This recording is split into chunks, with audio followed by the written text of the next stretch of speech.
Hebreus capítulo 8, a partir do verso 1.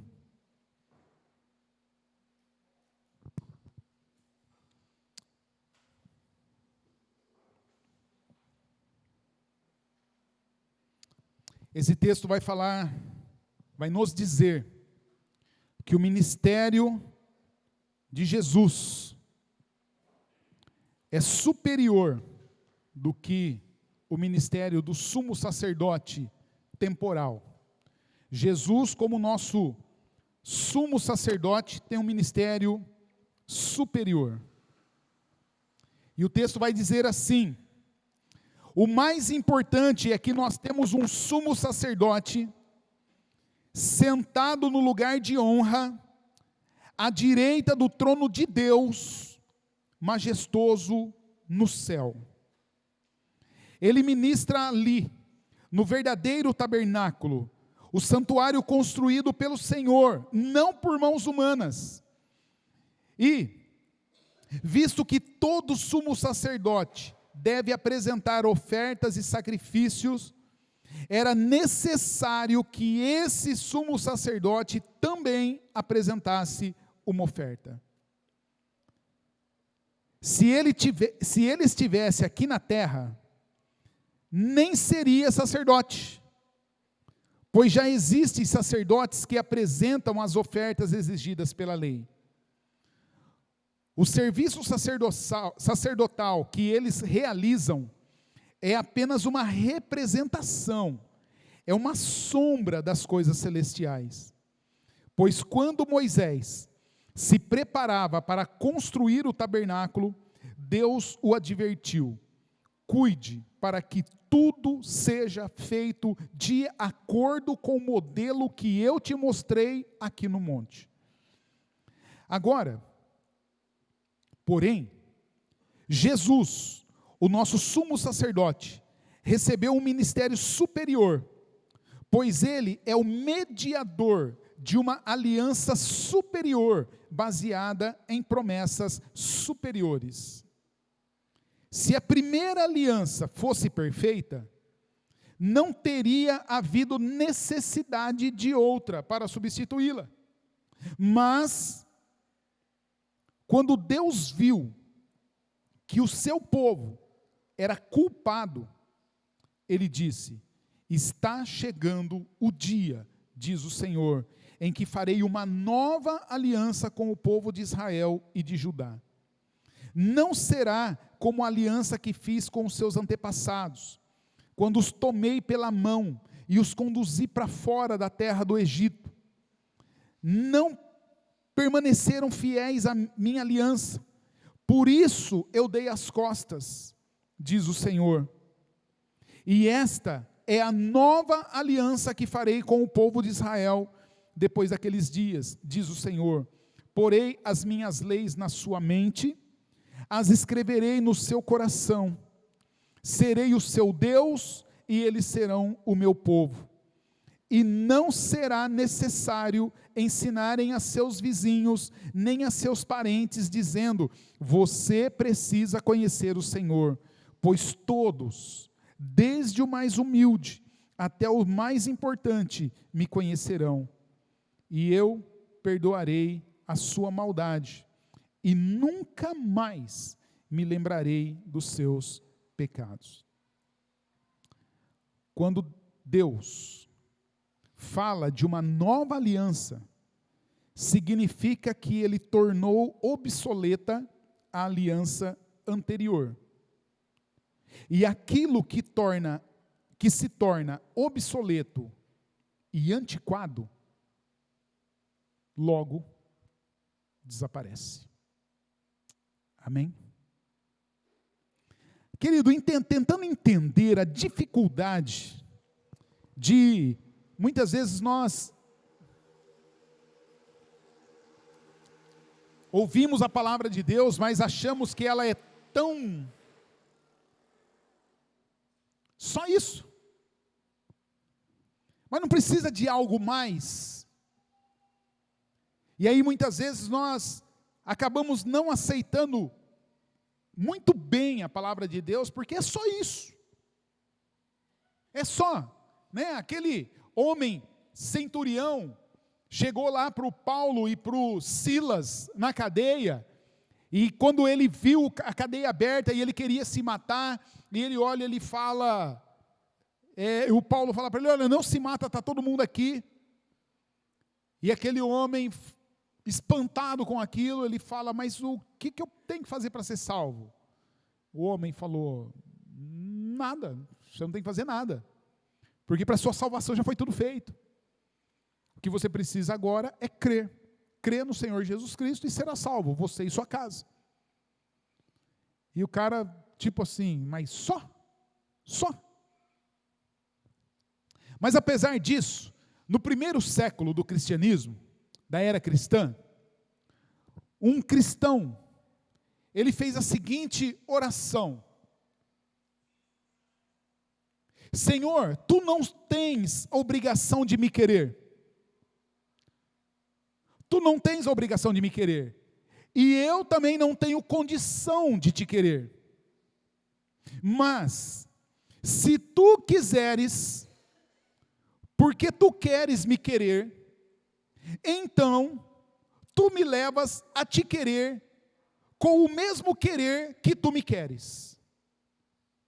Porém, se tu não me quiseres, eu não posso te querer. Pois a minha vontade pervertida pelo pecado nunca te quererá, sem que tu me queiras. Antes, converte o meu querer, para que eu te queira, com o mesmo querer que tu me queres. O que esse homem está orando aqui, é para que, é o mesmo que nós precisamos. Nós precisamos querer Deus com o mesmo querer que Deus nos quer. E não do jeito que eu acho que eu deveria ser querido. Eu não posso querer Deus do jeito que eu quero. Eu tenho que querer Deus do jeito que Ele quer. E é por isso então que nós vamos ver aqui que a palavra de Deus, ela fala do pacto. E quando nós lemos a carta aos Hebreus, toda a carta, nós lemos hoje o capítulo 10, agora lemos o capítulo 8, e o autor aqui, ele está sempre enfatizando a supremacia de Jesus sobre os outros e falando do pacto. E no capítulo 8 ele fala, no capítulo 10 ele fala, Deus falando, olha, eu vou fazer uma nova aliança, eu estou fazendo uma nova aliança, eu fiz uma nova aliança por meio de Jesus. E nessa nova aliança, eu vou trocar o coração. Agora a minha lei não está mais escrita em pedra. Agora a minha lei vai estar escrita no coração. E vou escrever na mente também. Porque eu quero que vocês mudem a mente. Eu quero que vocês pensem agora com o mesmo pensar de Jesus. E o pensar de Jesus é o meu pensar. Jesus fala, eu não penso de mim, nada de mim. Eu penso aquilo que o Pai que me enviou me mandou pensar.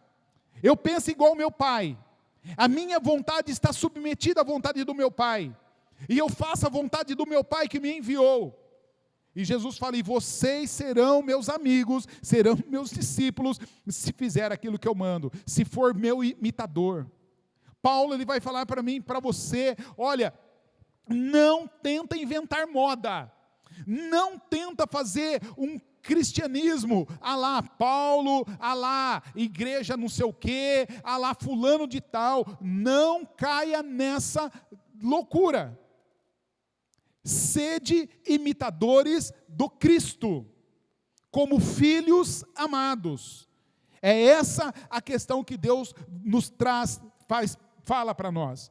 Então, queridos, quando nós olhamos para a Bíblia, e essa palavra pacto, ela sempre vai aparecer, essa palavra pacto, ela vai vir em forma de aliança, ela vai vir em forma de testamento, ela sempre vai aparecer, e não depende da etimologia da palavra. Nós não queremos estudar palavra, até porque essa palavra pacto na Bíblia, ela é meio que confusa a origem dela.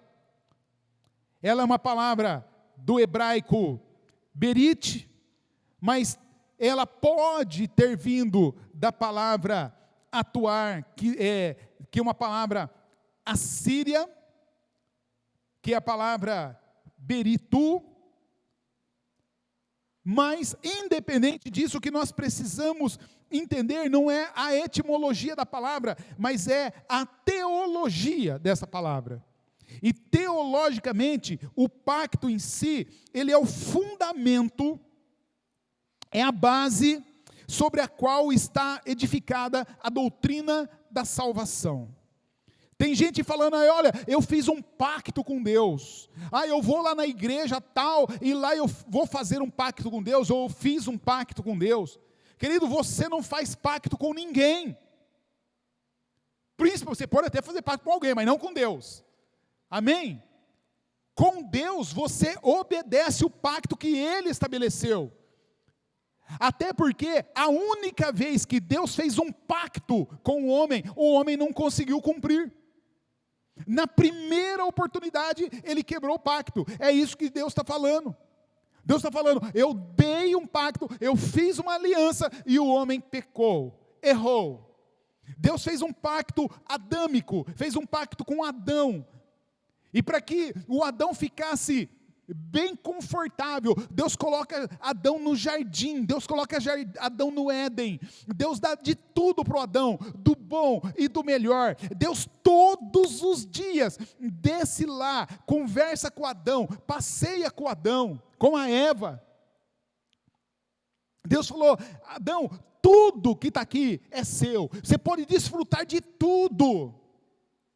Você só não, o pacto estabelecia o quê? Você só não pode comer da árvore que está no meio do jardim. Esse é o nosso pacto.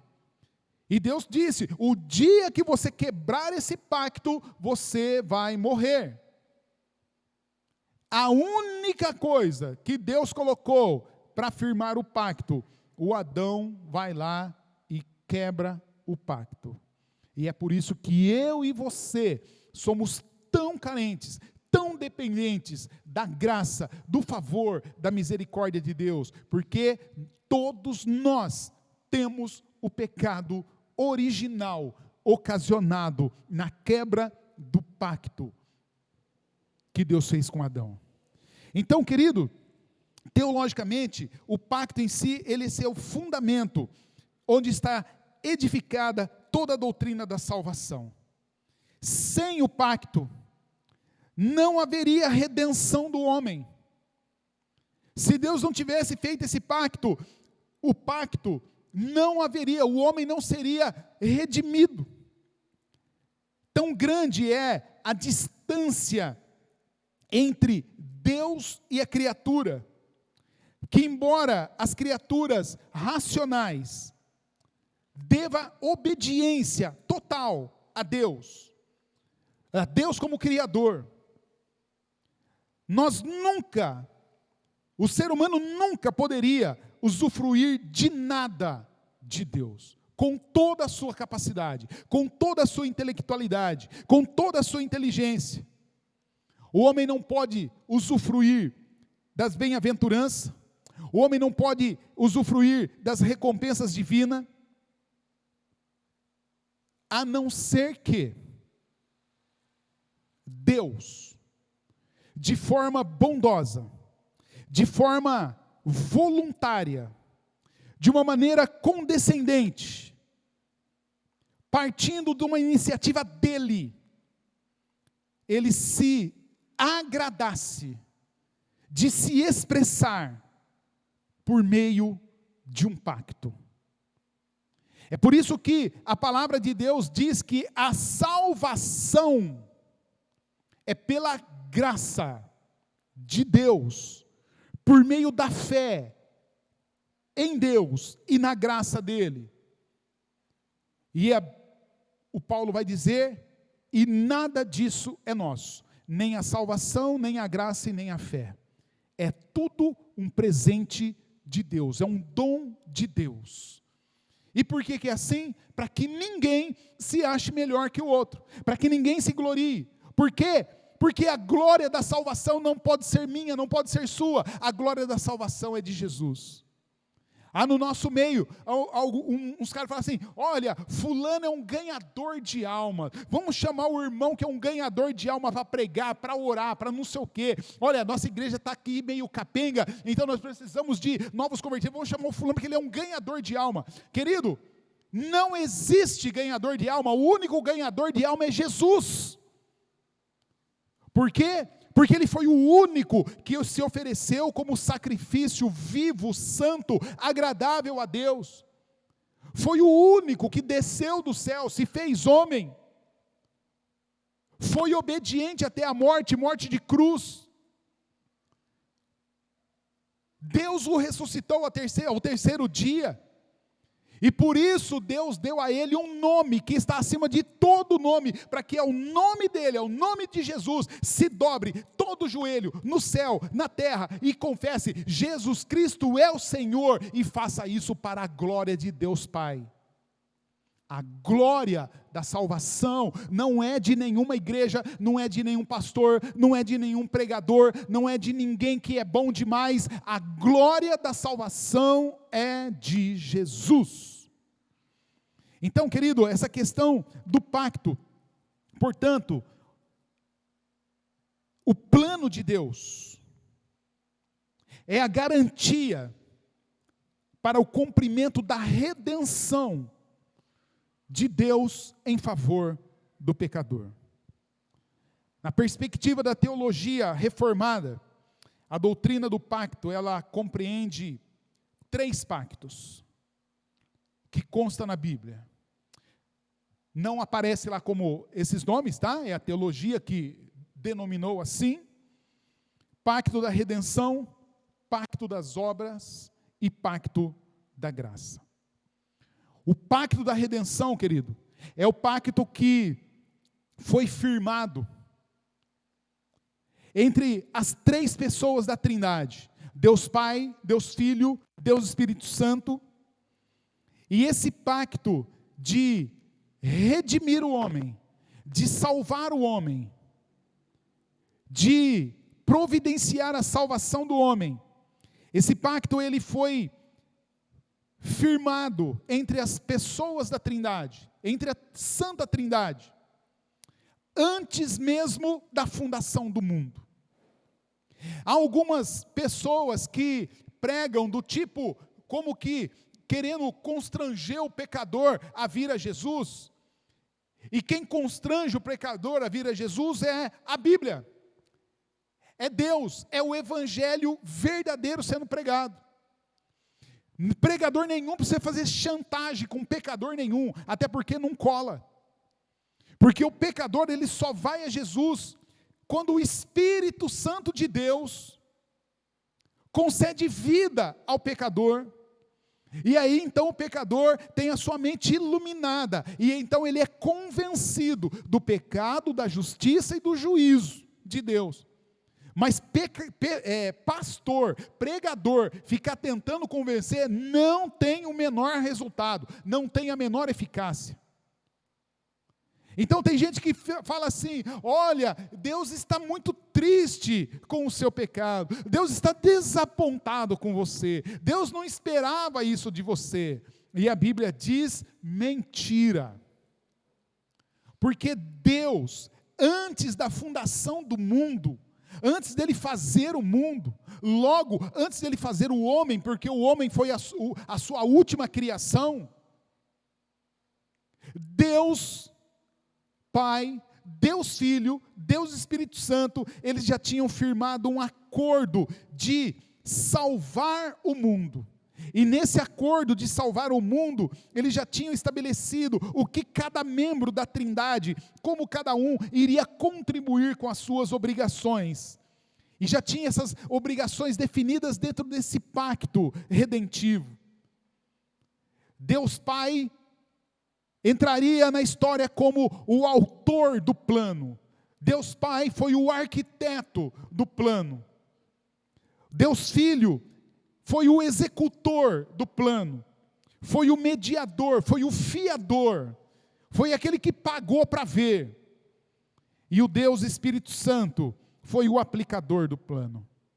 Nesse pacto que ele fez esse pacto de redenção, queridos, Deus decretou que ele teria para si um povo comprado para a sua comunhão, para a sua glória. E o Deus Filho seria o fiador desse pacto. O Filho, o Deus Filho, faria expiação pelo pecado do seu povo eleito. E como que ele faria isso? Por meio do seu sacrifício pessoal.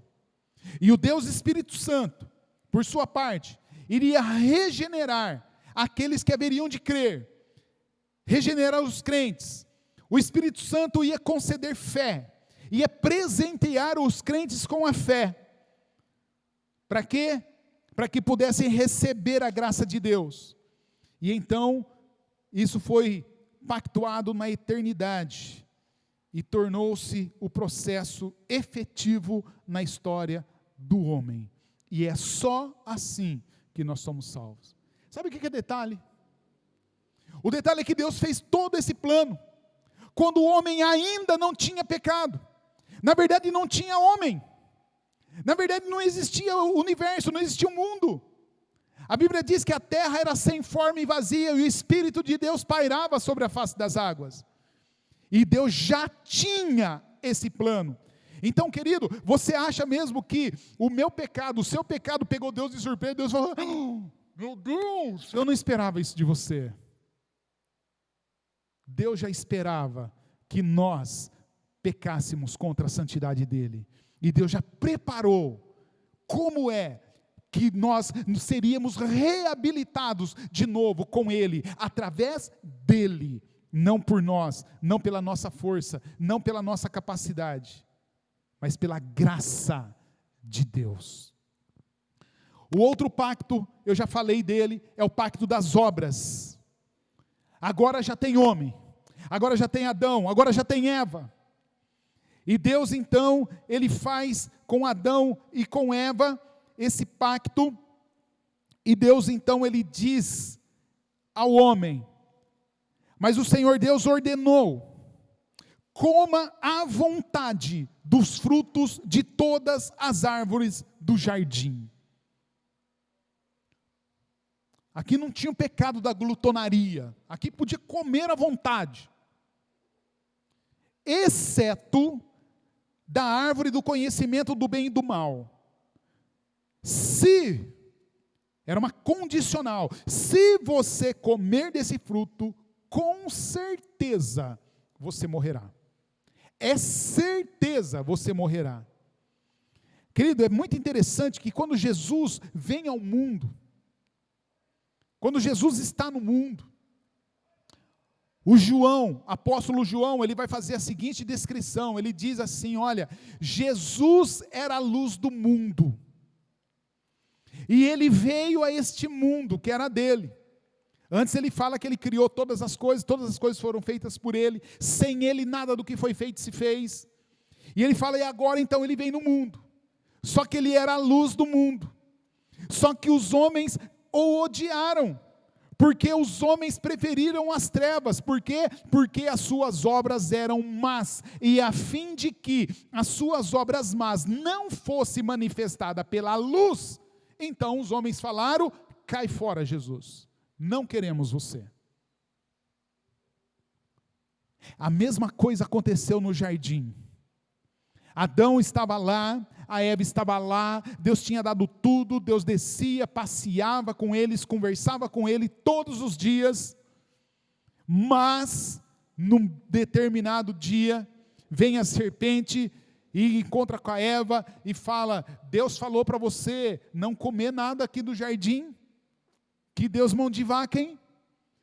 E a Eva falou, não, Deus falou que a gente pode comer tudo sim, é só a árvore lá do conhecimento do bem e do mal, que aquela a gente não pode nem olhar para ela. Lembra do texto bíblico? Deus disse o seguinte, coma dos frutos de todas as árvores, exceto a árvore do conhecimento do bem e do mal. Se você comer, com certeza você vai morrer. A gente não sabe de onde que a Eva tirou o nem olhar para a árvore. Não pode nem olhar. Deus falou porque não era nem para olhar. Alguns querem dizer que era o Adão, né, querendo colocar medo na Eva. Ele falou: olha, Eva, nem olha para aquela árvore, hein, passa longe. E aí então, aquele dia, a serpente falou para ele: é mentira. Olha que interessante, querido. O pai da mentira, chamando o Deus da verdade, o Deus que é a verdade, de mentiroso. E o apóstolo João, ele vai dizer que se há uma coisa que Deus não tolera, é alguém chamar ele de mentiroso. Por isso que o João fala: confesse o seu pecado. Porque se você confessar que você é pecador, então Deus é fiel, Deus é justo e vai fazer o que é certo. Ele vai perdoar o pecado e vai purificar de toda injustiça. Agora, se você disser: eu não tenho pecado, ele falou: então, rapaz, se prepara. Porque aí você está chamando Deus de mentiroso, e Deus não tolera ser chamado de mentiroso. E o que o diabo fala? Deus é mentiroso. Você não vai morrer coisa nenhuma. Deus sabe que na hora que você comer desse fruto, os seus olhos vão se abrir, seu entendimento vai mudar, e você vai ser igual a Deus. E a Eva, quando ouviu aquelas palavras mágicas, ser igual a Deus, ela olhou para o fruto, e o texto descreve assim, que aquele fruto era desejável para dar entendimento, e ela pegou, e comeu, e deu para o seu marido, e ele também comeu. E os olhos dos dois se abriram, e eles viram que estavam nus. E aí então começa toda a nossa saga de pecado. Na verdade, a nossa saga pegou na hora que ela começou a conversar com a serpente. Mas o resultado disso, querido, é que houve a ruptura desse plano. Adão, ele foi constituído como representante da raça humana. Ele atuou por todos os descendentes humanos. Ele fracassou como cabeça, ele fracassou como representante, e a responsabilidade dele, que dependia dele para o destino de toda a raça humana, então foi compartilhado conosco. Ele violou, ele anulou o pacto de obras, e a conclusão foi que ele recebeu morte como recompensa.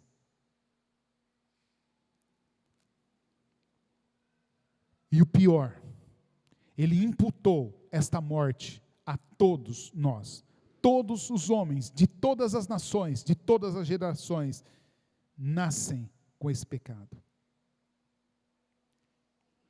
É por isso que o Paulo fala em Romanos, capítulo 5, verso 12, ele diz: portanto, assim como por um só homem entrou o pecado no mundo, e pelo pecado a morte, assim também a morte passou a todos os homens, porque todos pecaram. Como não funcionou, agora, na plenitude do tempo, então entra Deus de novo na história. E é muito interessante, querido, quando nós lemos a palavra de Deus, eu desafio você, ou motivo você a ler Jesus nos evangelhos.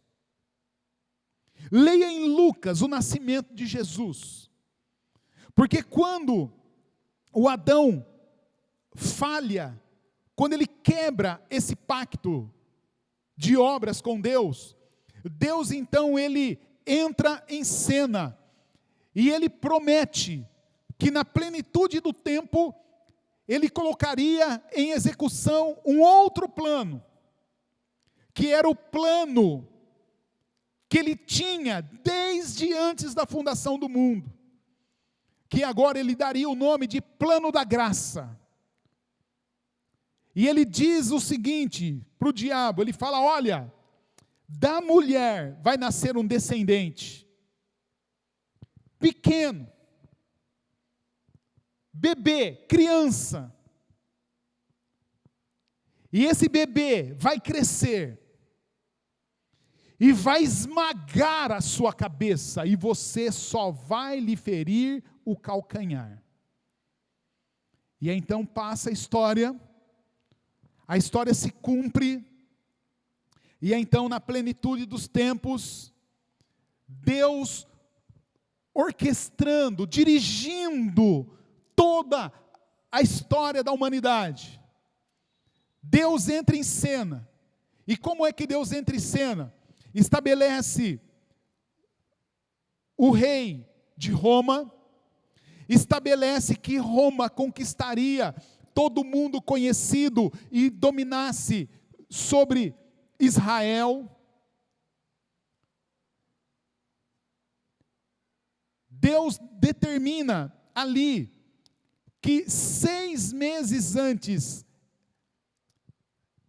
uma mulher estéril, velha, ficasse grávida, a mãe de João Batista, porque havia uma profecia, e a profecia dizia que um homem viria anunciando sobre o Cristo, preparando o caminho do Cristo. E aí então, Deus prepara, 6 meses antes de Jesus, da gravidez da Maria, prepara o João Batista. Mas aí então Deus entra na história.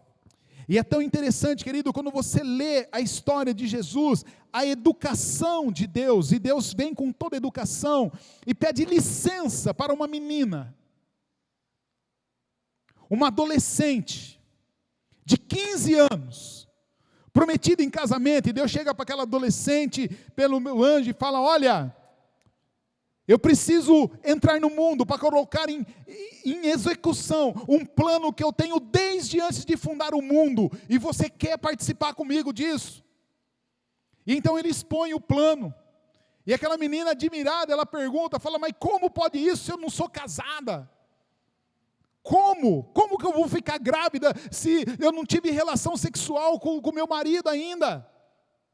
Eu estou noiva. E Deus fala: não tem importância, você só precisa concordar, porque se você concordar, o Espírito Santo te cobrirá, e você ficará grávida e conceberá. E ela fala: então faz em mim tudo conforme a sua vontade, porque eu sou tua serva. Interessante que a adolescente toma decisão assim num rompante, né? Ela nem conversou com o José, ela falou assim: ó, José, apareceu um anjo, né? Ele conversou assim, falou: que tal se eu ficar grávida, tá? Ela já falou: não, já fico já, manda bala. E aí então, quando o José fica sabendo daquilo, o José falou: o quê? Grávida? De outro? E ele quis dar área, ele quis dar linha na pipa. E aí o anjo fala assim: José, fica tranquilo, ela não pulou cerca, fica de boa. E aí então a história vai, só que quem sabia dessa história? A Maria, o anjo, o José, e nós sabemos. Mas as pessoas não sabiam. Para todo mundo, Jesus era um bastardo, José era um chifrudo, e Maria uma vagabunda. Hoje nós oramos: Santa Maria, Mãe de Deus. Nós não, né? A Igreja Católica ora: Santa Maria, Mãe de Deus, rogai por nós. Mas aquelas pessoas lá, não era Santa Maria não, era Maria salafrária, pisou na bola. E o José, bicho mole, hein? Porque era para ter levado na praça e dado umas pedradas. E aí então, querido, Deus executa esse plano, e Ele vai entrando na história com esse plano, e esse plano de salvação, esse plano redentivo. E por causa dessa quebra do José, do Adão, Deus então, Ele entra com execução, com esse plano. Alguns dizem que o plano da redenção é um, e o plano da graça é outro, mas a palavra de Deus vai nos apresentar os dois como sendo o mesmo plano. E quais são as bênçãos desse plano? Quais são as bênçãos do plano de Deus? Quais são as bênçãos de Deus ter entrado na história? Todos os pactos de Deus com o homem, querido, eles foram ratificados pelo sangue. Esse plano de Deus, agora para funcionar, Deus tomou a seguinte decisão: agora, para esse plano funcionar, o homem não pode participar dele, porque se o homem participar, ele vai estragar. Ele já estragou uma vez, então agora Deus, ele vai fazer esse plano eterno, e no fazer esse plano, Deus vai entrar com toda a providência, e como todo pacto que Deus fazia, ou fez, sempre precisou ter derramamento de sangue, porque sem derramamento de sangue, não tem perdão de pecado. E então, como nós lemos, sangue de boi, sangue de touro, sangue de cordeiro, sangue de pássaro, não é suficiente. Era um sacrifício que tinha que ser repetido anualmente, todo ano, porque não tinha validade permanente. Era só uma sombra do que aconteceria. Então Deus entra na história. E a primeira bênção dessa nova aliança é que agora a nova aliança, ela não é diferente no sentido de não precisar mais de sangue. Ela precisa de sangue, mas agora é o sangue do próprio Deus. Agora não é mais sangue de carneiro que pasta, que come capim. Agora é do Cordeiro de Deus que tira o pecado do mundo. É por isso que Jesus, na última Páscoa e na primeira ceia, ele diz: este cálice é a nova aliança no meu sangue. O sangue de Jesus, ele é tanto para a remissão do pecado, como para a inauguração de uma nova aliança. O sangue, ele é a base da aliança, mas também é a base do documento. O sangue de Jesus é o documento para garantir que a redenção do Senhor é para aquele que crê, e é suficiente, e é válida. E Deus enumera na aliança todas as bênçãos que Ele nos dará. E Ele sela essa aliança com o sangue de Jesus. E tudo quanto está registrado na nova aliança é garantido pelo sangue de Jesus. Não tem participação de ninguém. E se é garantido pelo sangue de Jesus, é só Jesus, é só Deus Pai, é só Deus Filho, que assume todo o risco da minha salvação e da sua salvação, da nossa salvação, dar certo. Não depende de mim, não depende de você, depende do sacrifício de Jesus, da graça de Deus, da misericórdia de Deus, da unção do Espírito Santo. Em Hebreus, capítulo 9, no verso 16, aparece lá a palavra testamento. E essa palavra testamento é a mesma palavra para aliança. E essa palavra quer dizer que onde há testamento, ou onde há aliança, é necessário que quem faz o testamento, ou quem faz a aliança, ele precisa morrer para que aquele testamento tenha validade. É por isso que Jesus, na véspera da sua morte, na noite que ele foi traído, ele toma o cálice e fala: este cálice é a nova aliança no meu sangue. Porque ele sabia que daqui a pouco ele iria morrer. E a partir da morte dele, quando ele falou, está tudo consumado, então, todo o poder do pecado, a velha aliança, tudo foi anulado. Porque agora, Cristo nos comprou. Ele compra a nossa liberdade, Ele compra a nossa salvação. É por isso que nós não somos de nós mesmos, nós somos de Jesus. Então, querido, a nova aliança é o testemunho de Jesus, e Ele é o próprio testador da aliança dele.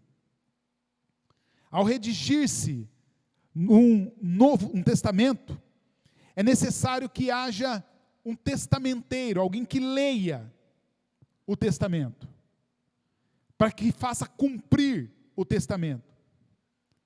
A Bíblia nos garante que, pela morte de Jesus, Ele é o próprio testador, porque Ele dá o testemunho, Ele faz a aliança, Ele morre, a aliança passa a vigorar, Ele ressuscita, e agora Ele determina, essa é a minha vontade.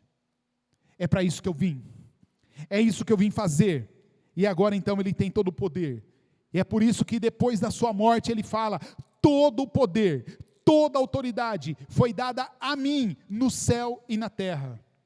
É por isso que a palavra de Deus nos garante, porque Jesus foi obediente, porque Jesus morreu, e morreu morte de cruz. É por isso que Deus o exaltou, é por isso que Deus deu a Ele um nome que é sobre todo nome, para que todo nome no céu e na terra se dobre e confesse, Jesus Cristo é Senhor, para a glória de Deus, o Pai. E é por isso, querido, que Jesus, garantindo tudo isso, é Ele quem zela pelo cumprimento do testamento que é dele. Então a nova aliança, ela é o testamento que está em vigor, e Jesus é o seu garantidor. E quais as bênçãos que nós herdamos? A primeira bênção, perdão dos nossos pecados. A segunda bênção, é que nós agora temos acesso direto à presença de Deus.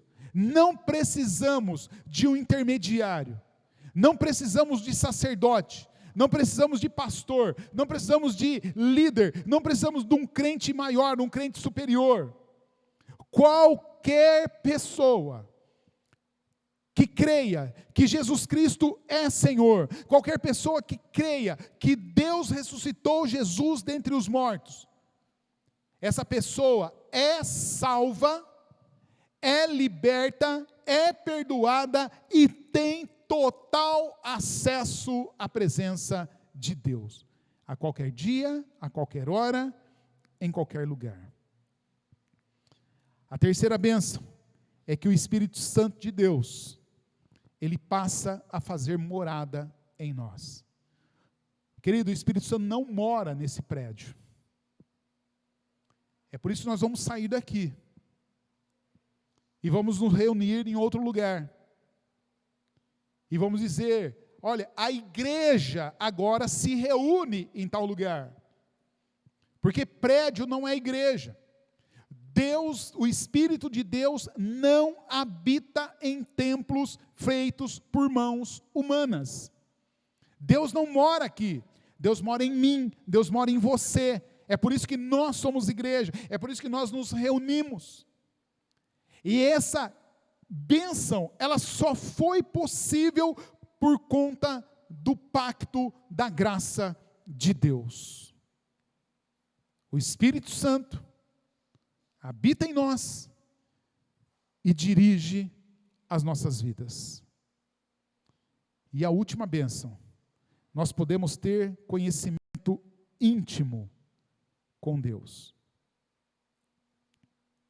E esse conhecimento, querido, já falei várias vezes, vou repetir aqui, a palavra bíblica para conhecimento é a mesma palavra para relação sexual.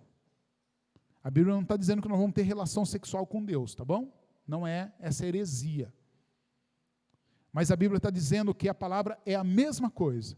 Relacionamento íntimo, tal qual um marido e uma mulher têm relacionamento íntimo.